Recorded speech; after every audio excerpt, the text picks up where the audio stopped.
Well, good morning, everyone. This is Dan O'Sullivan with your Bucks Island Area Fishing Report for Saturday, August the 27th, presented by Mercury. Hey, we're going to connect with Tom Ott at Guntersville, Lee Pitts for Weiss Lake and Neely Henry. And of course, we're going to check in with Josh Heron down there at Logan Martin and Lay Lake. Stay tuned, and we'll be right back with what the guys have to say. Good morning, everyone. This is Dan O'Sullivan with your Bucks Island Area Fishing Report for Saturday, August the 27th, presented by Mercury.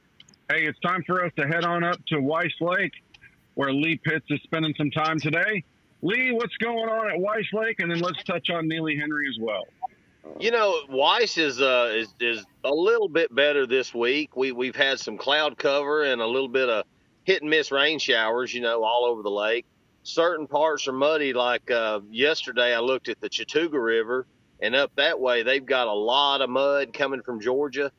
So it's pretty stained. But the rest of the lake, the Coosachain's a typical stained water anyway. So things are looking pretty good. It's cooled the water down a little bit.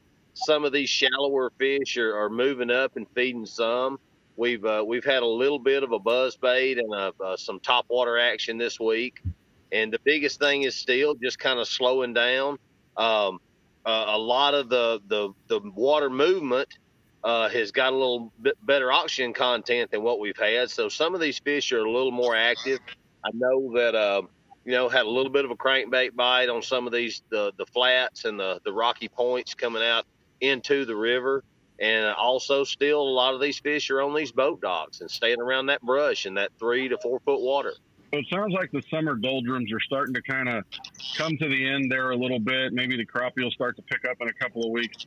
Let's turn to Neely Henry. What's happening on down there in the river there, run through Gadsden? I've had some good reports from Neely this week. I think that it's a little more, active and some of the better bites than Weiss right now.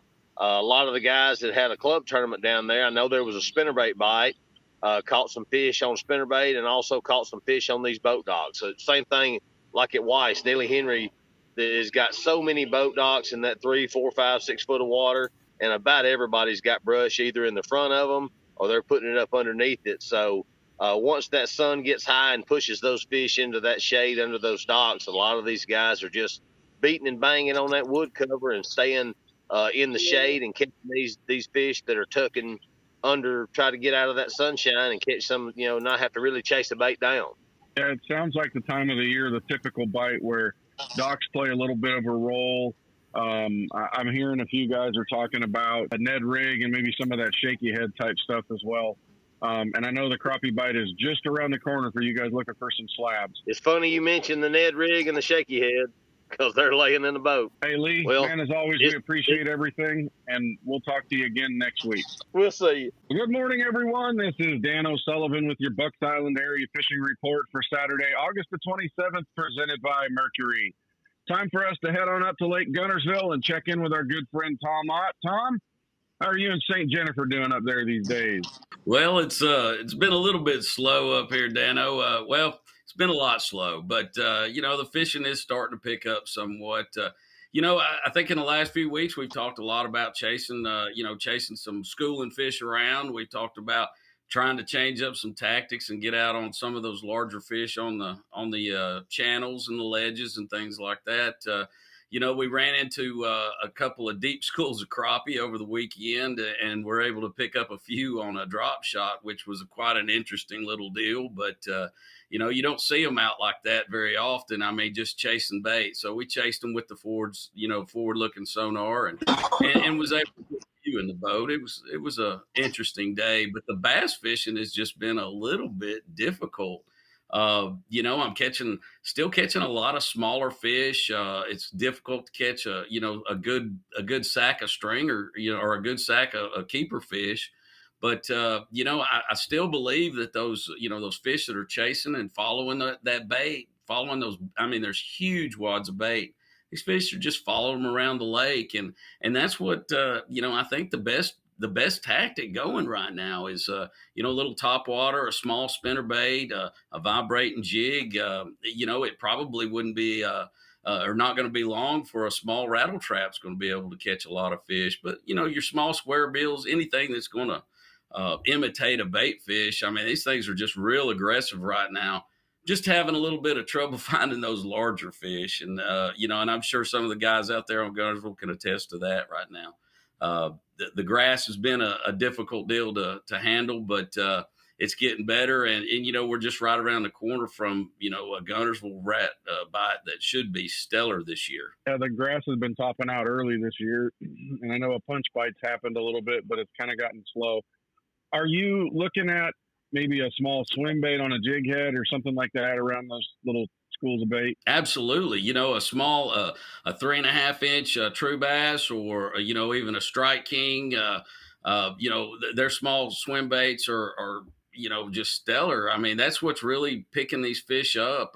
I think we talked, I've been throwing a little Willow Vibe, and you can tip that with a small swim bait.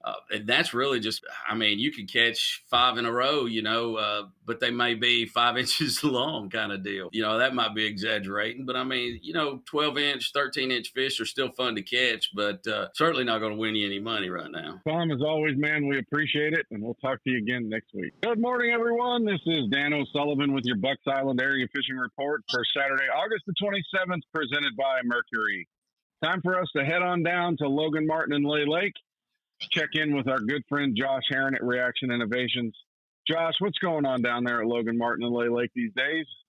Man, the days are getting shorter, so it's getting a little bit better. The only crazy part is, we should be in a little bit more rainfall than we're getting right now, so our water flows have really slowed down, and that's not helping the calls at all. You still got your early morning deal kind of going. You still got your fish that are out, but they really haven't started transitioning in to what I would call their pre-fall deal, where they start moving into some of these creeks yet, because we haven't got the rainfall to kind of turn these water temperatures the other direction. So it's still a tough summertime Coosa River deal right now.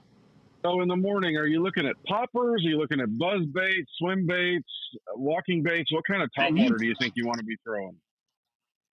I mean, right now you can start moving into spinner baits, little buzz baits, whopper ploppers, like topwater walking baits like Spooker, Vixen. Those are all good options. And then when you move offshore, I mean, it's kind of that Ned rig, drop shot, shaky head stuff. I mean, it's just nothing real fancy, nothing real brilliant about it. Just brush, little channel swings, long extended points. I mean, just kind of graph, figure out where they are that given day, and build you a pattern off it.